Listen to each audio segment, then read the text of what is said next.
Hello there everybody, Sam'sTrains here, welcome back to the railway. I hope you all had a really fantastic Christmas, and I hope you're all looking forward to New Year's of course as well.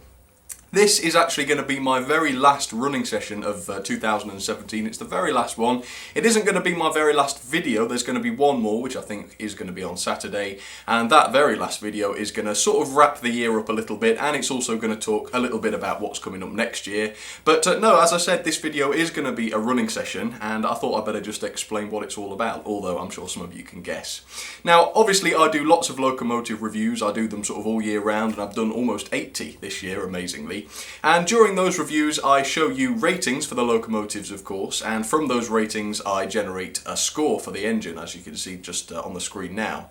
Now those scores all get put together into a big list. It's like a ranking list which ranks them all from top to bottom, and I'm going to publish that whole list at some point. I'll put that on Facebook or Twitter, probably on Saturday when I put that last video up. If it is Saturday, it might be Wednesday, I hope it's not, I don't know. So yes, I'll publish the list then, but today we're not going to look at the whole list, we're just going to look at the top 10. So that's it. Yes, I already did my top 10 favourite locomotives, but this is different. I mean, obviously my opinion does matter with the scores and the rankings and such, but this is more sort of objectively done, and these are the best models that I've looked at this year. And I ought to just mention before we get started that it isn't necessarily going to be all models that came out this year, 2017. It's models that I've reviewed this year, so you might still get some locos that are a couple of years old in the list. I think there are a few anyway. But yeah, I wish I could just review locos from this year, but obviously I review locos from sort of all through time. So hope you're going to enjoy it. I'm going to stop rambling now because I've been doing a bit of that. So let's get started with number 10. Here you go then, here is number 10 on the list, and this is the relatively new HomeBe Q1 model. I looked at this one not too long ago, and her score came out at 9.36 out of 10, which obviously is a very good score. I think really what did it for this one, what got it such a good score, was really the price. Because it was a fantastic locomotive, it ran brilliantly, the detail is fantastic, but on top of all that, the price was great. They weren't charging the earth for this one, so I think that is why it got such a good score, because it was such good value for money, and that's something you don't see too often. Anyway, she is pulling a small part of my ocean of ocean wagons, as some people like to call it, as well as a southern brake van on the end there, so let's get her running then, number 10. One of my personal favourites. I think she was a lot higher than number 10 in my top 10, but there she goes. Fairly good and powerful, as you can tell as well, which is a very nice feature. Okay, number 9 then. Okay, so with number 9, it wasn't just the locomotive I reviewed, I also reviewed the coaches as well, and this is the Excalibur Express train pack. It did very well as well. It also got 9.36 out of 10.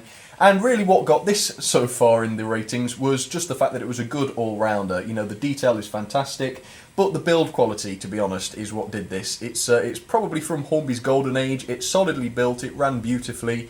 I mean, it didn't run beautifully from the start. I mean, I had to do quite a lot of work to get it to run. But now that it does, it's one of my best runners, I would say. And of course, you get these lovely Excalibur Express coaches as well. So let's get her started then. This one is Tangmere. I've been saying it wrong all this time. I think it's, yeah, Tangmere.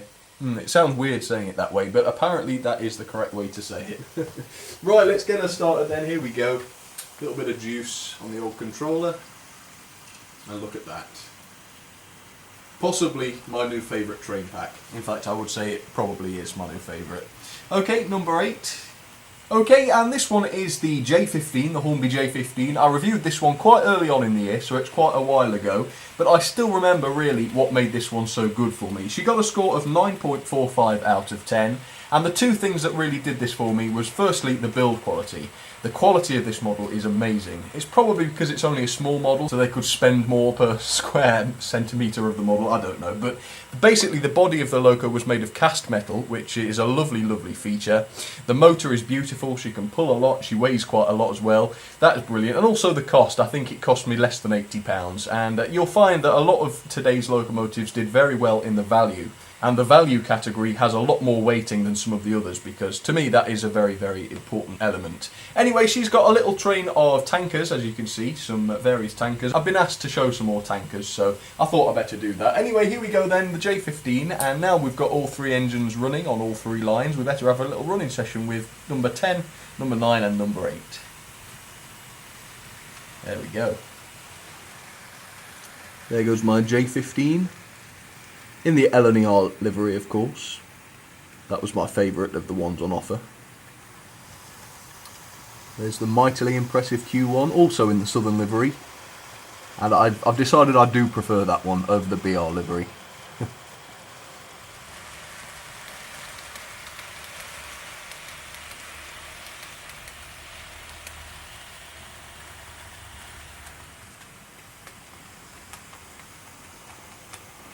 Oh, she is amazing, isn't she? I always just really thoroughly enjoy it whenever she runs. She's just one of those. And I must admit, I'm a bit like that with this J15 as well, although admittedly she doesn't run as often as the Q1 does. Should run her more though, definitely. Okay, well, if you're thinking what I'm thinking, you're thinking that these are going to take some beating, but sure enough there are, what, 7 others which did better in the rankings, so let's get to those now. Okay, so this is number 7 then, and of course this is the lovely Bachmann 062 E4 tank engine, and this also scored 9.45 out of 10, and for me the reason this one did so well was quality, pure and simple. I mean, you know you're onto a winner when you really just can't tell which parts of it are made of plastic and which parts of it are made of metal, I mean, without putting your tongue on it or whatever. Because it is just so sturdy. Everything about it is solid and sturdy, and it's one of the few engines that I've bought in modern times which I can run and, you know, I don't like to say play with, but essentially that's it, play with, without being afraid that it's going to just, you know, fall to pieces on me, burn out or derail and completely self-destruct itself. So very happy with that one, and she's coupled to just 2 Southern Railway coaches at the station there in the countryside, so that should be nice hopefully to see her run with. Let's give her a little bit of juice then and get her started.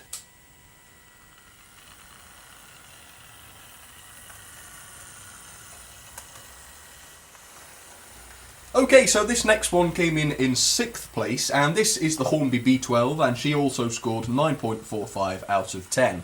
Now, I actually thought this one, as a model, might have done a lot better than just 6th place in the year. I was expecting this one to come easily in the top 3, but there are a couple of reasons why it didn't, and, well, in my opinion, there are a couple of reasons why it didn't. So, the first one is the fact that you know, they've skimped a little bit on the detail. There's a lot of detail on this which is made of plastic, which normally, for a very premium model, you'd expect to be made out of metal, and namely that is the reversing rod, the whistles and the safety valves, and also some of the cab detail wasn't quite as good as you'd expect it to be as well, which leads me on to the second reason why this didn't do so well in my opinion, and that is the price. This costs £160, and being that it's such an expensive model, you would expect it to be premium in its detail, and in some places it wasn't. However, it is a superb model, and it is made of cast metal. The locomotive body is, I believe, made of cast metal, which is a fantastic feature. But like I say, value for money leaves a little bit to be desired, and this is something that I've seen an awful lot. And you know, Hornby have the power and they have the right as well to make their models very, very expensive. But when they stick a £160 price tag onto a model like this, that's fine, they're allowed to do that, of course they are. But then that creates a real expectation for a premium model. And if a model has a premium price, it better be a premium model too. And sometimes there's a little bit of a disconnect between those two. But nonetheless, it is a lovely model, and as you can see, she's coupled up to, let's see here, 5 L&ER teak coaches. So let's get her started then, the very lovely B12.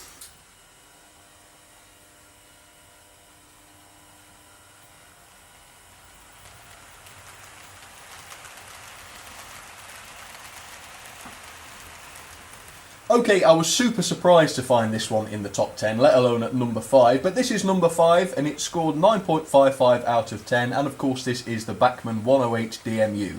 And I couldn't understand it. I thought, why have I given a DMU like this such a high score?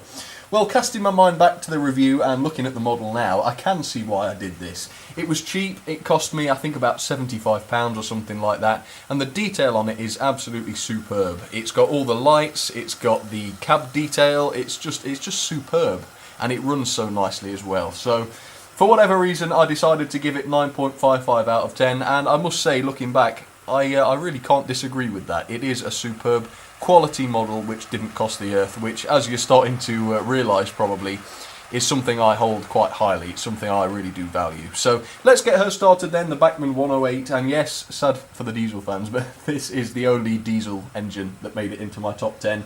But I'm probably a little bit biased because I am a steam fan at heart. Anyway, less of the babbling, let's get her started. Look at that for a smooth start as well. Here comes the B12 then, and I do love this model. It's absolutely gorgeous. It's just a little bit of a shame that Holmby didn't pull out all of the stops with it. They pulled out most of the stops, but the price just set it up to be something awesome. And it was excellent, but it wasn't awesome. In my opinion. This is all my opinion. I mean, I'm no expert, but I have a lot of engines, and that is true. And I can compare them. I have the reasonable skill and intelligence to compare them, I hope. Which means that I can say these things in a comparative sense, even though I'm not an expert on the things in real life, and I think that's what most people understand.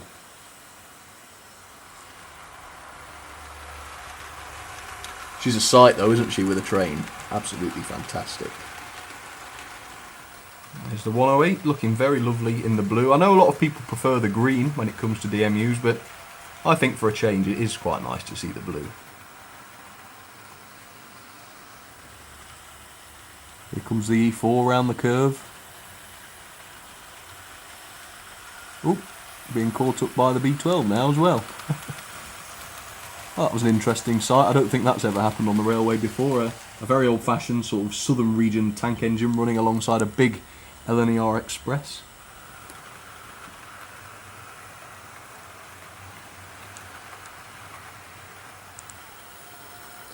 Right, I better give these a break then. I'm going to take these off and then we'll get on to my top 4.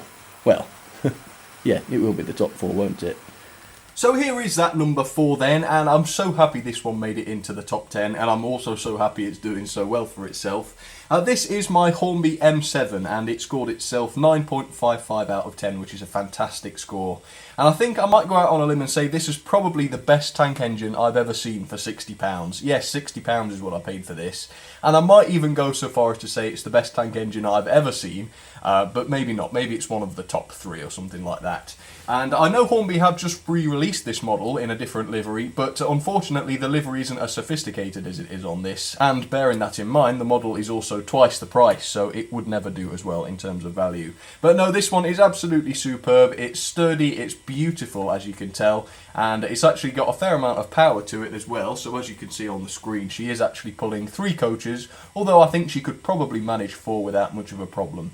But here it is then. This is my lovely Southern Railways M7. Such a beautiful tank engine, and one of my favourites for sure. Okay, let's get her started.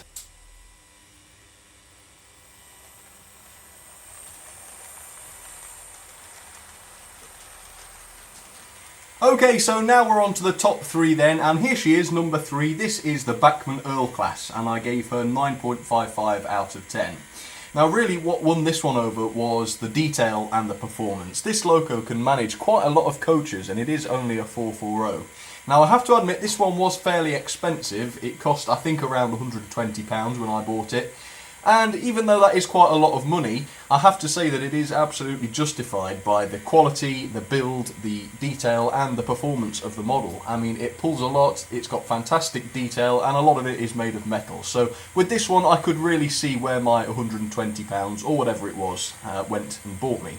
So there it is, that's the Earle class with some Great Western coaches, as you can see just there. Let's get her started and see how she does.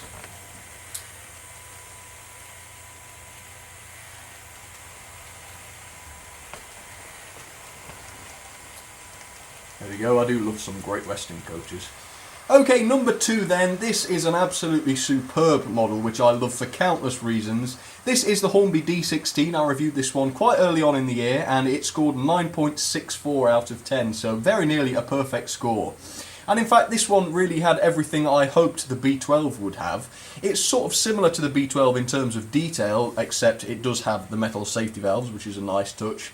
But the other thing was, it was considerably cheaper. I think I paid, you know, £20–25 less for this one. And yes, it's a smaller engine, but that just felt a lot more like it for what I was buying.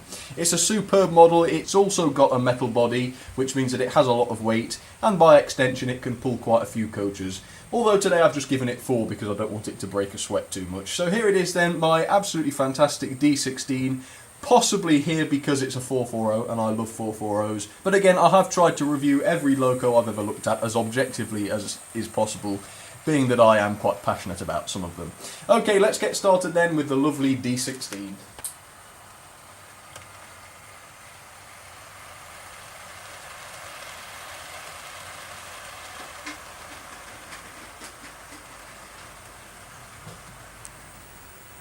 Well, I hope you're enjoying yourself as much as I am, folks. I mean, I think we're looking at the best of the best today, aren't we? Which is why every single one of these has been absolutely fantastic. Anyway, let me know if you think I'm right about any of these, or if you think I'm, more importantly, wrong about any of them. I would love to know what you think on these, and of course, I voice my opinion quite often, I think it's fair to say. But if you have any different opinions, that's absolutely fine, and I won't bite your head off for voicing them, so please do. Sometimes I've got harsh opinions, and I understand that, but that's just because I love these things, and I think that everyone should have the chance to love them as well. And if people get bad experiences, it will put them off the hobby, and that's something that Hornby especially really don't need to happen. I love this one. Look at this. Let's go in a bit closer. Look at that. Was she in my top 10? I think something went very badly wrong if she wasn't in my top 10. I mean my top 10 favourites, I ought to say. I know the D16 was. And she runs just as good as she did on the day I got there for the first time. And so does the Earle class. I mean, look at this. 4 coaches without breaking a sweat. That's exactly what you want.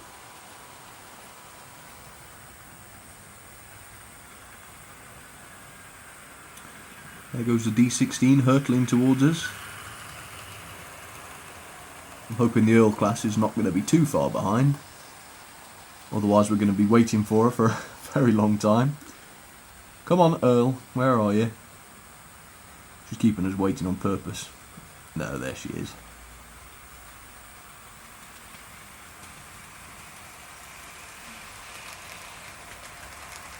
Yep, she's very, very lovely, isn't she? Really, really nice.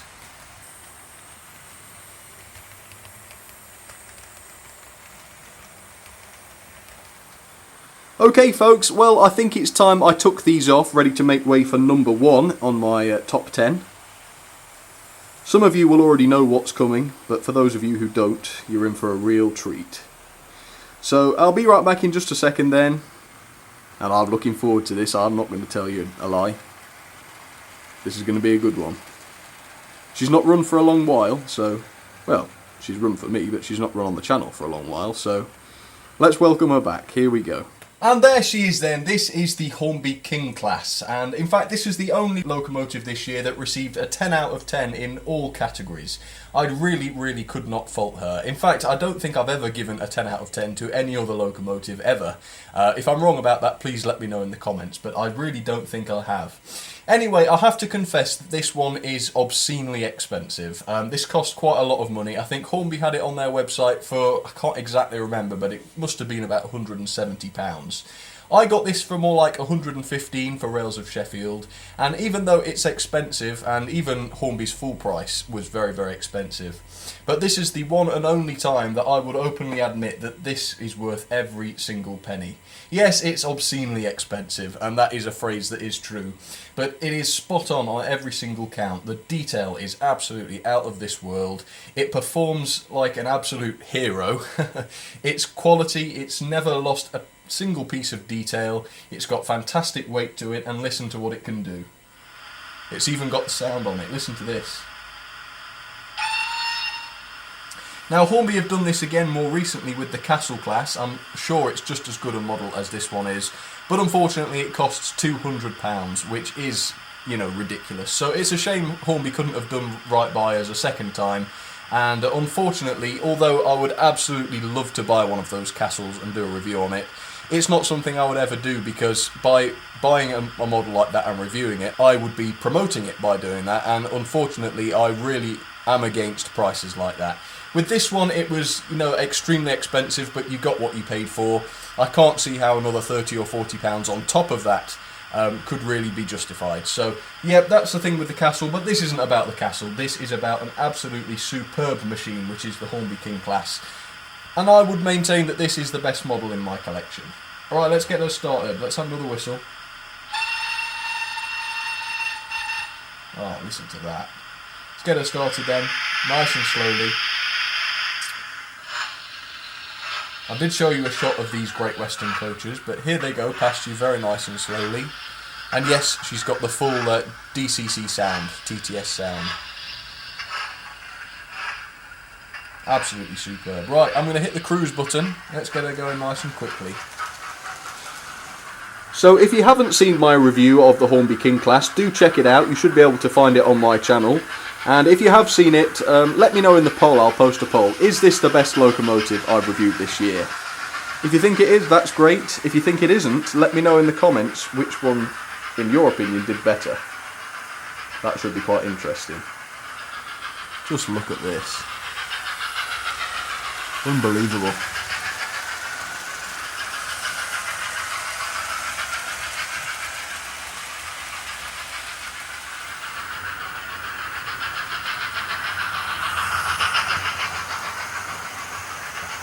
Anyway folks, that just about concludes my final running session of the year. I do hope you've enjoyed that. I do hope I've shown the very best locos from this year. And of course, when I say this year, I just mean the locos that I've reviewed this year. Hope you liked it though, and again I hope you all have a very, very happy new year. I will be back once more before New Year's to sort of thank you all for all your support and everything, and give you a little bit of info on what might be coming up in the future, but for all intents and purposes that will wrap it up for this year. So thank you very much for watching, thanks for all your support as always, and don't forget to let me know in the comments what you thought about this. If you think I got it wrong at any point, please feel free to let me know, because that would be great to hear. Well, not great to hear, but I would love to hear it nonetheless. And that's it, thanks for watching once again folks, and I will see you all very soon. Cheers everybody.